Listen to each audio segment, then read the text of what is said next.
आज यह कक्षा शास्त्री प्रथम वर्ष के लिए लगाई गई है।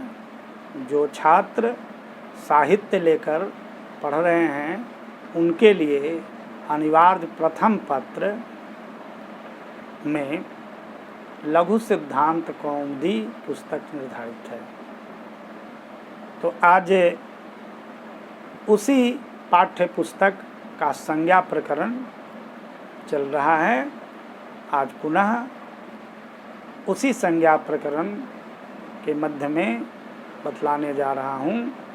आगे सुनिए। अगला सूत्र है अनुदित सवर्णस्य चा प्रत्ययः। अनुदित सवर्णस्य चा प्रत्ययः। यह सूत्र कहता है कि अविधीयमानो अण और उदित सवर्णस्य संज्ञा से। पूर्व में बता चुके हैं सवर्ण क्या होता है, सवर्ण संज्ञा किसकी होती है। आज उस सवर्ण के संबंध में बतलाने जा रहा हूँ कि वह सवर्ण कहाँ है, कैसे है, हम कैसे समझेंगे कि वह सवर्ण है या नहीं है। इसके बारे में कहते हैं कि आन और उदित सवर्ण का ग्राहक होता है। आन और उदित, आन प्रत्याहार, यहाँ अण प्रत्याहार पर नकार से लिया जाएगा, अर्थात आयुन के अ और लण के ण तक यह अण प्रत्याहार बनेगा। तो अण प्रत्याहार में आने वाला वर्ण और उदित, उदित क्या कहलाता है, कु चु टू तू पू एते उदिता, इन सबों को उदित कहते हैं। ये दोनों सवर्ण के ग्राहक होते हैं कब, जब अप्रत्यय हों, अर्थात प्रत्यय में न हो तब। प्रत्यय किसे कहते हैं, कहा कि प्रतीयते विधीयते इति प्रत्ययः।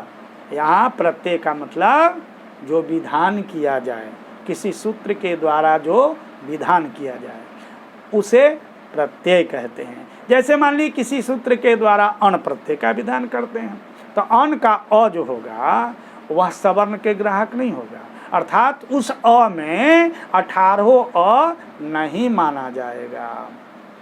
उसी तरह से अगर मातु प्रत्यय करते हैं तो तू का मतलब यहाँ तवर्ग नहीं लिया जाएगा, तुमुन में तू का मतलब तवर्ग नहीं लिया जाएगा, क्योंकि यह विधीयमान है। अविधीयमान जो होगा वह सवर्ण का ग्राहक होगा। जैसे आयुन का अ किसी सूत्र के द्वारा विधान तो नहीं किया है, वह अ 18 अ का बोधक है, ई 18 ई का बोधक है।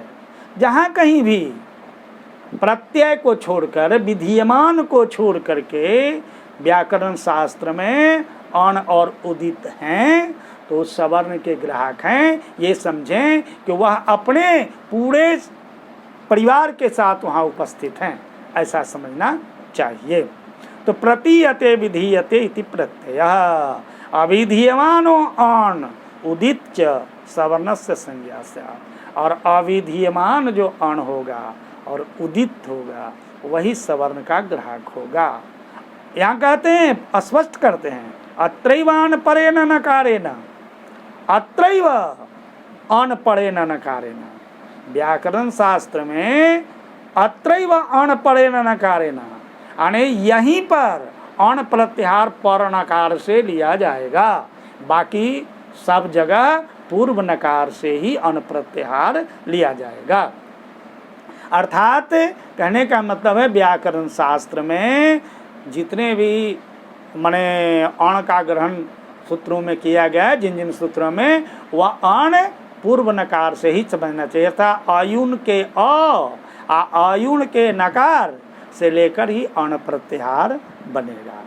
लेकिन यहाँ पर नकार से, अर्थात आयुन के अ और लण के नकार से अण प्रत्याहार लिया गया है। इसीलिए यहाँ कहते हैं अत्रैव अण परेण नकारेण, यहीं पर अण जो है प्रत्याहार पर नकार से लिया गया है। और कु चु टू तू पू एते उदिता, इतने को हम उदित कहते हैं, अर्थात कु चु टू तू पू ये उदित हैं। अब कोई खू लगा दे, मुंह लगा दे तो उदित नहीं कहलाएगा। व्याकरण शास्त्र में उदित शब्द से ये 5 ही लिए गए हैं, कु, चू, टू, तू, पू। अर्थात कु से कवर्ग लिया जाएगा, चू से चवर्ग, टू से टवर्ग, तू से तवर्ग और पू से पवर्ग। कहाँ लिया जाएगा? व्याकरण शास्त्र में, जो अभिधीयमान हो, अर्थात किसी सूत्र के द्वारा विहित नहीं हो। वो जैसे अकुह विसर्जनीया नाम कंठ, अकुह, यहाँ कु जो है किसी सूत्र के द्वारा विधान तो नहीं किया गया है, इसलिए यह कु सवर्ण का ग्राहक है। अर्थात इस कु में पूरा कवर्ग संग्रहित है, अर्थात कु से पूरे क, ख, ग, घ, अंग ऐसा समझते हैं, पू से पवर्ग हम समझते हैं, ऐसा समझना चाहिए। अर्थात इस सवर्ण के ग्राहक हैं। अब कहते हैं तदेवं अ इत्यष्टादशानाम संज्ञा। इस तरह से हम लोग समझें कि अयुन का अ जो है वह अष्टादशानाम संज्ञा, 18 का यह बोधक है। अयुन का अ 18 का बोधक है। उसी तरह तथैव इकार उकारौ, इकार और उकार, अयुन का अ ई उ, ई और उ भी 18 का बोधक है, 18 का बोधक है। अर्थात ई में भी 18 और उ से भी 18 उ लिए जाएंगे। ऋकारस्त्रिंशतः, ऋकार, अब इसके बाद आता है अ ई उन, री, लृक का री। री में क्या है तो कहते हैं री में 30 री है, 30 प्रकार का री लिया जाएगा। कहा कि री 30 प्रकार का कैसे हो गया? कहते हैं कि देखिए री तो 18 प्रकार का है, हम लोग जानते हैं अ ई उ री एसाम वर्णानाम प्रत्येकम अष्टादश वेदात, तो री 18 प्रकार का है। लड़ी 12 प्रकार का है, लड़ी वर्ण से द्वादश तस्य दीर्घाभावात, लड़ी 12 प्रकार का है क्योंकि इसमें दीर्घ का भाव है, अर्थात दीर्घ वाला जो 6 है वो इसमें नहीं आएगा। तो 6 ह्रस्व का, 6 प्लुत का, तो इस तरह से 12 है। अब री और लड़ी के संबंध में बतला चुके हैं कि रिलड़ी वर्णयोर मीथा सावर्णिम वाच्यम, अर्थात री और लड़ी इन दोनों वर्णों का यद्यपि उच्चारण स्थान एक नहीं है, तालवादी स्थान एक नहीं है, आभ्यंतर प्रत्यय तो एक है लेकिन तालवादी स्थान एक नहीं है, फिर भी इन दोनों की आपस में सवर्ण संज्ञा होगी। और जब सवर्ण संज्ञा हो जाएगी तब दोनों एक हो जाएंगे, री और लड़ी। तो री 18 प्रकार का है और लड़ी 12 प्रकार का है, दोनों आपस में मिल गया तो ये 30 प्रकार के हैं। मान लीजिए लौकिक दृष्टांत तो देता हूँ, किसी के पास 18 बीघा खेत हो, किसी के पास 12 बीघा खेत हो और दोनों भाई आपस में मिल गया। अब पूछेगा, एक भाई से पूछेगा तुम्हारे पास कितना खेत है, वो कहेगा 30। उससे पूछेगा तुम्हारे पास कितना है, वो भी कहेगा 30 बीघा। तो इस तरह से री वर्ण जो हुआ 30 प्रकार का हो गया। अयुन का री जो अयुन ऋलिक का जो री है वो 30 का बोधक है। उसी तरह से ऋकार भी 30 का बोधक है। इसलिए यहाँ कहते हैं ऋकारस त्रिंशतः, ऋकार 30 प्रकार के है। एवं लृकारोपी, उसी तरह से लृकार भी 30 प्रकार का है। एचो द्वादशा नाम, एच जो है यानी ए भी 12 प्रकार का, ओ भी 12 प्रकार का, अय भी 12 प्रकार का और औ भी 12 प्रकार का। एच में आने वाले जो चारों वर्ण हैं वो 12 प्रकार के हैं, 12 का बोधक हैं। उसी तरह से अब यहाँ कहते हैं अनुनासिक अनुनासिक भेदेन, अनुनासिक और अननुनासिक, अर्थात निरनुनासिक भी कह सकते हैं। अनुनासिक और निरनुनासिक के भेद से य व ल 2 प्रकार के हैं। य भी 2 प्रकार का है, य व भी 2 प्रकार का है, ल भी 2 प्रकार का है। एक अनुनासिक है जिसको नाक के सहारे बोल सकते हैं, य कह सकते हैं, ल कह सकते हैं, व कह सकते हैं। और एक निरनुनासिक है, बिना नाक के बोलेंगे य व ल।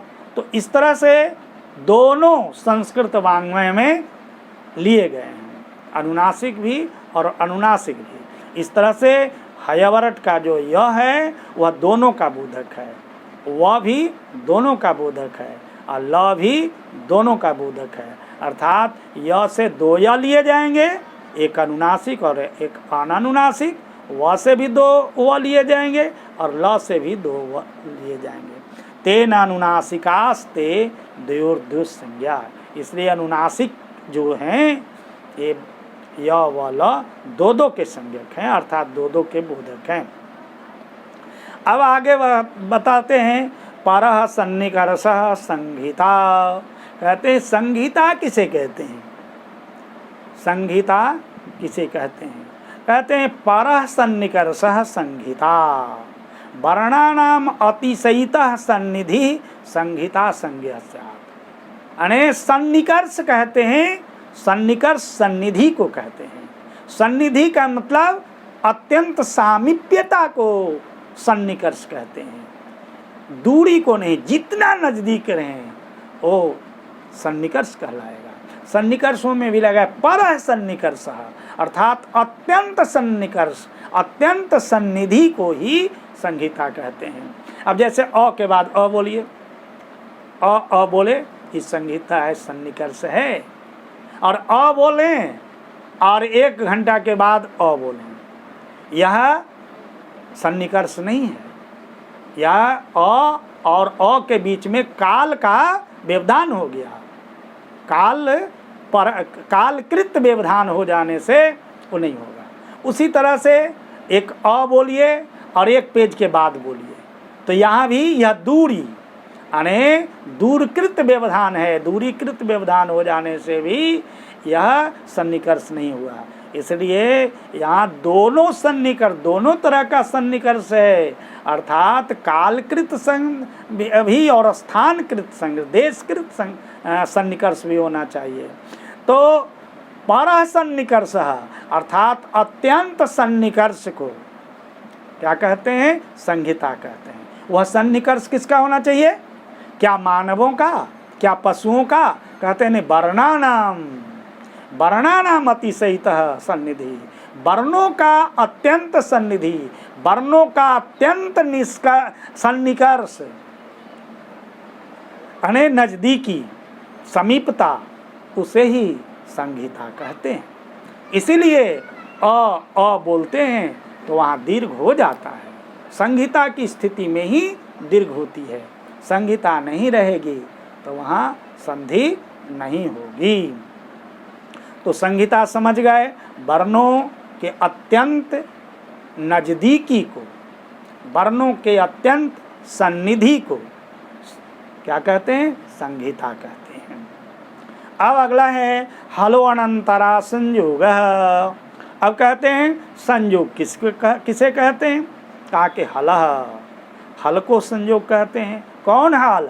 अनंतरा, अनंतर हल को संयोग कहते हैं। अनंतर क्या भाई?